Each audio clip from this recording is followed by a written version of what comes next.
Hey everyone, Mr. Sujano here. In today's video, we're going to be taking a look at the brand new Brook Wireless Fighting Board. Let's get started. So Brook provided me this board for review and testing purposes, and I've had a chance to put it through its paces. So here is the box. If we take a look at the back, we can see PS3, PS4, Nintendo Switch support, wireless and wired support, 3.5mm audio connector support, built-in SOCD cleaner, touchpad support, turbo function support, no timeout issue, effortless installation, upgradable firmware, and 2 analog sticks support. Now the SOCD cleaning, I do have a video on that explaining what it means. I'll leave a link to that in the description below. So opening this box here, I'm going to do a great job opening it and not really care. I don't really care about boxes that much, so we'll take out the pieces here. So in the box we can see there are Brook stickers, which are pretty neat. You can put them on your fight stick or whatever you really feel like doing. There's also an antenna here. I can see it. That's what it looks like, as well as I think that's the connector to the PS4 headphone jack, if I'm not mistaken. Yes, it'll fit right in there. So this is the headphone jack as well as external cable jack. So this can be mounted on the outside of the fight stick. And lastly, the Brook Wireless Fighting Board. I will also say if you are looking for an external battery, I would recommend picking one up that fits this specific board. There is no battery included. All right, I'll move that stuff out of the way. Here is the Brook UFB. Side by side, you can see they're nearly identical. The holes are in almost the exact same places. The screw terminals are almost the exact same. They are labeled differently though. If you can see on the Brook UFB, you see 3K, 2K, 1K, 3P, 2P, 1P. On the Brook Wireless board, it has circle, triangle, and cross. Now the fronts are nearly the same. All of the connectors, the pre-soldered connectors, you can see the white clips there are nearly the same. So if you are migrating from a Brook UFB to the wireless board, it should be no issue. Now before we go any further, on the community tab on this YouTube page, I sometimes post things. Now, basically a week ago, I posted reviewing the new Brook Wireless Fighting Board. Where should I install it? I created a poll and there were 2 answers. 1, I could install it in a hitbox, or 2, I could install it in a fighting stick. So a total of 92 people voted in this poll, and looking at the results, it looks like everybody here wants me to install it into a hitbox. So that's exactly what I'll be doing. Now I did a video a while back on how to connect a Brook UFB to a hitbox. Basically the setup is nearly identical. In a nutshell, you take the wire that's connected to a button and place it in the screw terminal in the respective place. For example, up. You would connect one side of the wire to the button up, the other side you would connect to the up placement on the Brook board. On top of that, each button does need to be grounded, so you can daisy chain them, which means kind of attach the ground end to each button and then place it in one spot on the board, which is generally what I do. Now I've got the board wired up and pretty much ready to go. This connector here goes to the external audio and jack that I'm showing you right here. So this connector connects right to the back of that. And where I'm placing it in the hitbox is in an already existing button hole. So I've just removed one button that I wasn't using or that I didn't need to use, and I'm just going to place this here for the time being. So all I have to do is place that in the hole, connect it to the respective spots on the Brook board, and then connect it to this spot here. Lastly, I have to connect the wireless antenna. I would highly recommend doing this to boost signal. It's pretty straightforward. There is one spot on the Brook board for this. It just clips in really easily. Once this is clipped in, you can place the antenna wherever you would like. I would highly recommend doing it external of the stick, whether or not you have to drill a hole or use a special cutout. But for me, I'm going to use the indent that was previously used for a cable.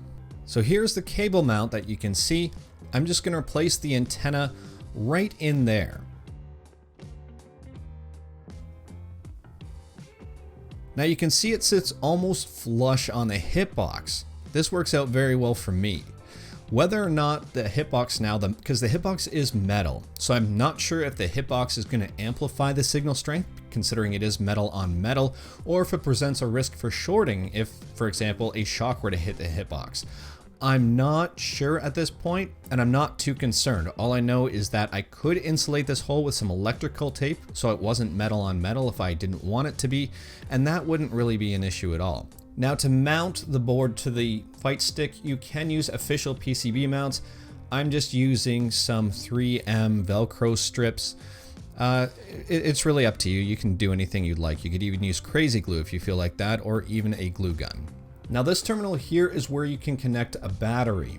Focus Attack sells them, for example, and it's just a little battery that you can mount internally, and then that way you just have to plug in a wire to your stick to charge it. Alternatively, you can connect an external battery to the outside of the stick. And this is what the finished product looks like. The antenna is where the wire used to be, coming out of the hitbox, and on the left side you can see where the new placement for a headphone jack as well as an external cable. Here's a view from the top of the fight stick. You can see the little nub on the top left hand side, which is the antenna. Now, to test latency on this, I've got it wired on a PS4 right now. This is very unofficial because I'm capturing footage through my webcam and the PS4 is running through the Elgato, so there might be a slight bit of delay, but this is wired. You can see everything seems pretty good at this point. I wouldn't use this as a scientific form of measurement by any stretch of the imagination, but right now everything is working okay. I'm not noticing any real delay. I'll try some one-handed fireballs here. Everything seems to be coming out okay. There's no real dropped inputs. So this is the external battery I'm going to be using. It is an Anchor battery that can be used to charge cell phones or tablets or really anything. Now, instead of plugging this into the PS4, I'm going to plug it directly into the Anchor battery. So you can see it's now plugged in and on. To connect this to the PS4, it's really simple. Just hold the PS4 button, and you can even see that the wireless controller, it says, is charging. But anyway, it's connected and ready to go. And I'm not noticing much of a difference at all between wired and wireless. To be honest, the latency to me seems pretty much the same. Now, you may argue otherwise, but again, this video should not be used as a scientific fact for that matter, but it looks pretty good. It's barely noticeable, if at all noticeable. I'll try some one-handed fireballs here, and they're coming out just the same as it was wired mode, so I'm pretty impressed with it so far. Now, I've been using this hitbox, you can see it right here, for about a week, and I haven't noticed any real issues. Everything seems pretty good to me so far. It's held up great. I haven't had any disconnect issues or latency issues so far. It is available for pre-order right now, releasing in just a couple days. So by the time you see this video, it might even be live. Right now on Arcade Shock, if you pre-order it, it is, I think, $69.95. If you pre-order it, you get a free battery as well as a free 10-foot type A to B USB cable.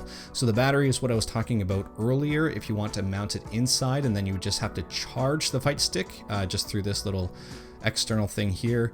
On top of that, it is available at Focus Attack as well, and it also includes the free battery as well as free 10-foot cable. So it's available at the same price at both places. Now at $69.95, I would highly recommend this product.